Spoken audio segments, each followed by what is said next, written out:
Hey, Goodwin here, and eventually we will like, subscribe, share all that, help promote and rank up my channel.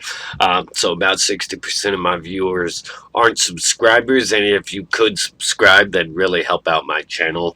I'd like to get monetized at some point eventually. That we can all hope and dream. But anyways, seriously, the Boys Showrunner Eric Kripke is saying that white dudes standing next to you are the most dangerous.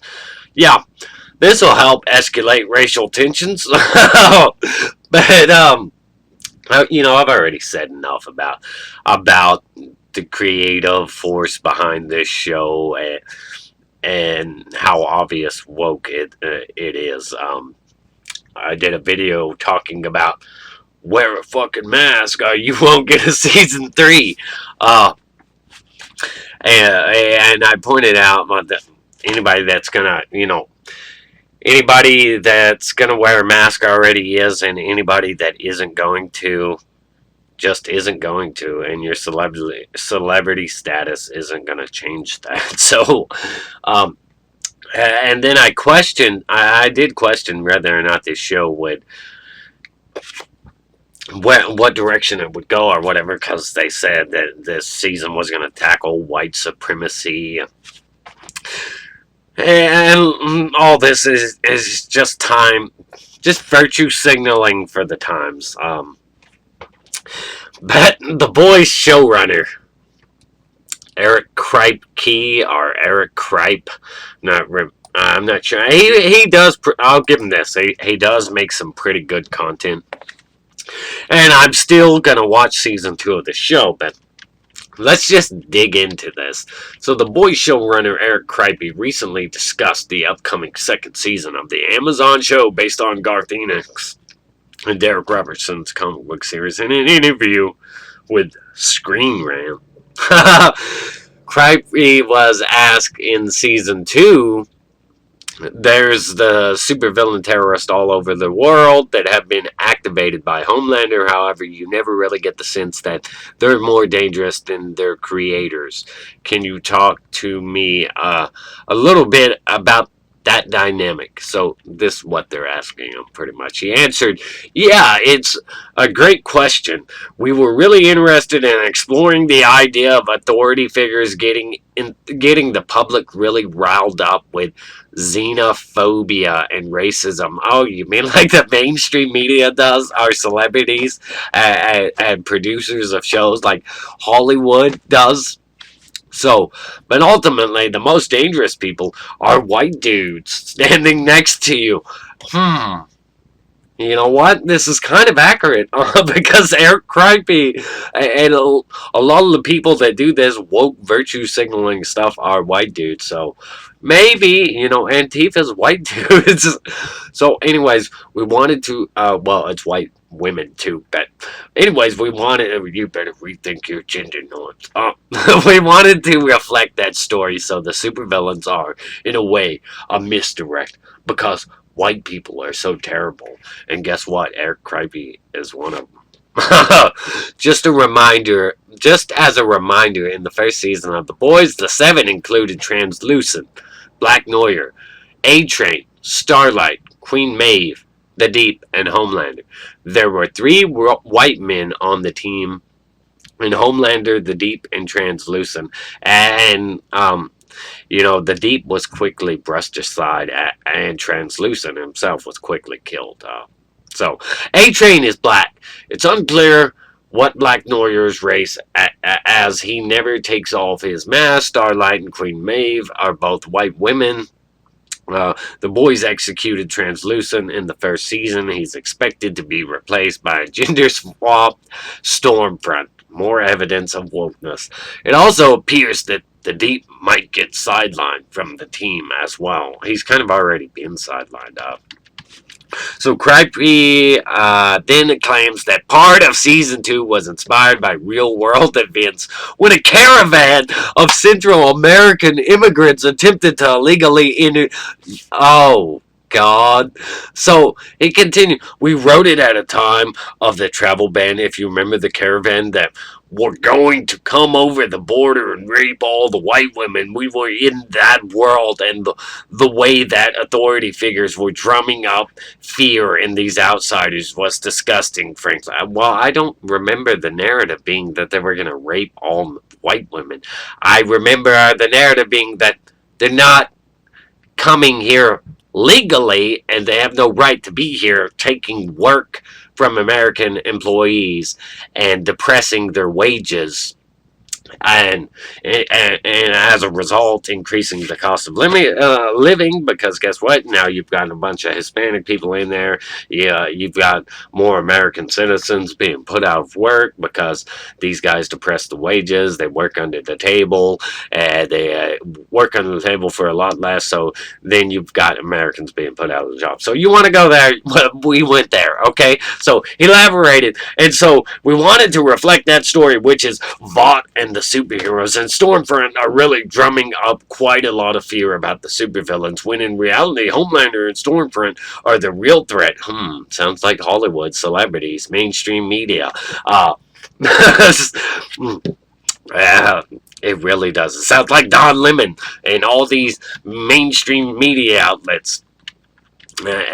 And you guys, Eric Kripke himself. So not only did Kripke indicate that white dudes standing next to you are the biggest, next to you are the most dangerous people, but he also reiterated that the show would explore white nationalism through Stormfront, played by Aya Cash.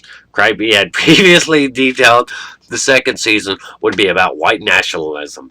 In an interview with Coming Soon back in August 2019, he told them, yeah, our vision of Stormfront kind of revolves over the season, and I think the comic book version of Stormfront, with, again, great respect to the comic, which I love, it's a pretty straightforward character. You know, the first lines out of his mouth are like, okay, so I mean, does it explain his decision to gender swap this character? He's pretty straightforward Nazi, and it's hard to do that with a guy like that. I'm not sure why they.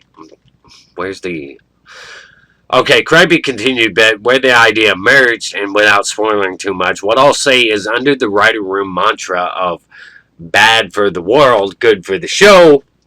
We're all news junkies, and we tend to lean left. No, he says we tend to pay attention to things that are happening out there in the world. Really, do you? Do you? Because if you really did, you would learn that most of the stuff about white nationalism, Nazis, and all that, it's mostly a bunch of BS. So, and how do we use our superheroes as a metaphor for that? I am horrified and sad to report that there is a rise of white nationalism. Oh God! Start getting. Make sure you digest news from right-leaning outlets as well as left, and make sure you don't just believe everything they tell you. Make sure you kind of go and check these things out for yourself, instead of just listening to what people tell you and then vomiting it back out through your creativity. He then elaborated on how they will address white nationalism in the show, and it's taking a very different form than it took in the 40s. It takes a very social media suave, trying to attract young men and women form, like Twitter. Oh, okay. So we are really depicting reality. Twitter and celebrities and all these big corporations virtue signaling and acting like they're all innocent when they're all corrupt, sick, twisted individuals doing everything for personal gain. And so we got really interested in creating a character that could represent that for us. And so, as I would say, it's not the version in the book, but I would say they have the same rotten souls. Why isn't it a Mel? Is there anything in here that explains that? Speaking with Scream Rant, Kripke echoed those comments, responding to a question about Stormfront and what Aya Cash brings to the role. He would also explain why they decided that gender. Oh, okay, here we go. Finally, here he stated first, Aya brings such like a formidable intelligence and wit, and she's just so sharp and smart, and we really needed that. The goal was to create Homelander's worst nightmare, which is a woman who wasn't afraid of him and proceeds to steal his spotlight. That's the worst thing that gaping black hole of insecurity would ever deal with. Okay, so they're just painting them as the insecure Mel, the woman of power threatens man, or feminist agenda. Boy, they got the whole package working for them here. So that was the idea originally, at the start, and why we gender flipped the character from the books, who is a man. Just so instead of respecting the source material, you just decided that, your politics, your identity politics, were more important than respecting the source material that you're cashing in on right now. Kripke continued, and then she was our way to get into issues of white nationalism. There you go. There's 100% proof that this, instead of respecting the source material, he wanted to inject his own identity politics. He thought that was more important than respecting the source material that gave him this opportunity to really cash in. And he's got a hit here. So this is a really big thing for him. And he's just. So anyway, anyone who reads the books knows who this character really is, and we ultimately reveal it. She has a very hateful ideology, but we were really interested in modernizing it and how it's sort of often expressed today. It's wrapped in a very suave social media package, and a lot of these people come on as like disruptors. We're going to be free thinkers about our hateful ideology. And so they come off in a kind and insidious way because they're very attractive to young people until you dig a little deeper, and then you realize it's the same hate they've been peddling for a thousand years. And we wanted to reflect that in the character, he elaborated. Man, man, Jesus Christ. The Boys will premiere its first 3 episodes on September the 4th, with new episodes debuting every Friday. Man, there's so much stuff September the 4th. There's the new Charlie Kaufman film. There's that Maisie Williams film that comes out. I believe that's how you pronounce her name. Arya Stark from Game of Thrones. There's her horror movie coming out. So with new episodes debuting every Friday until the finale on October 9th, the second season will have a total of 8 episodes. And it just goes on to tell the official description, but that was absolutely hilarious. Good work there. Just absolutely hilarious. Just that was good for a laugh, good for a chuckle. The insanity, the virtue signal, the just God. And The Boys, in reality, is a reflection of Hollywood and all these type of people and these mainstream media outlets, why they like to tie this stuff to the right and act like white nationalism and white supremacy are the big deal. It's just so funny how it's actually them. Vought, these soups, it's actually them. It's actually the left. So user comments down here, username, but ultimately the most dangerous people are the white dudes standing next to you, like Antifa. Burn, and you're right, they are. Somebody said, I just lost interest. Well, I'm actually going to watch this whole season.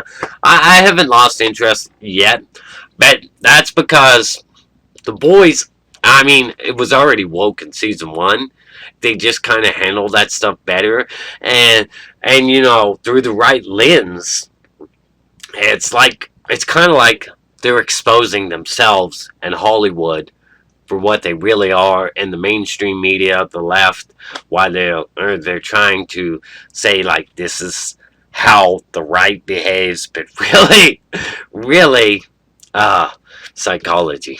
So why is he writing a Karen as a white supremacist? What is funnier than that? Another Hollywood elitist who hates white people. Irrational fear and hatred of white people is becoming a global epidemic. But Doc, he was clearly talking about Antifa, and he's making Karen a white supremacist. To me, that's kind of funny. He's he's right. Most of us are getting sick of fake white people. Cripey. Just keep poking the bear. Cripey was born in Toledo, Ohio, to a Jewish family, because of course he was. He must be good roommates with Seth Rogen. I'm so sick of those white nationalists rampaging through the streets, destroying our cities, raising murder rates, wearing masks, killing people, and pushing for nationalist, socialist policies.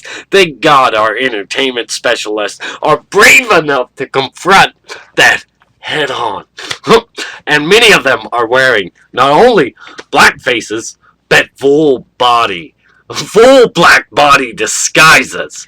Yes, that is absolutely the worst. Yeah, and funny enough, they call themselves Antifa for some reason. That must be their secret identity. Am I right? And there's two more replies below that. They can be, if you like, I can only hope the cast and crew of the boys are paying attention. He's basically telling them they should be concerned if he is standing next to them. Oh yeah, watch out, he might knife you in the back, dude, or stick it, dick up your ass. Because we all know the gay mafia runs rampant through Hollywood. Oh well, I've been meaning to catch up on my reading anyway. LOL. Oh, right. The Cavern of Peace. The Caravan of Peace that accomplished nothing. You're such a good white male ally, Eric. Kripke is obviously part of the millennial generation. Nah, he's a Hollywood Gen Xer. Bet 1974. One of the general traits in that generation. Okay. Well, anyways, you get the gist of it. If you want a season 3, if you want another video, yeah, if you want another video, you better wear a fucking mask because blah blah blah blah. Anyways, that's the video there. These guys are idiots, and that's like, subscribe, share. Yeah, stay awesome. I'll have another video up at 11 and another at 2, 3 videos a day. 9, 11, and 2. 7 days a week. I'm putting in a lot of effort. I have 4 little toddlers that run rampant, and it's really hard to get all these videos out. So my content isn't always the best. But you bet your ass I'm committed. Anyways, Fake Goodwin here. Eventually we will. Stay awesome. Rock on.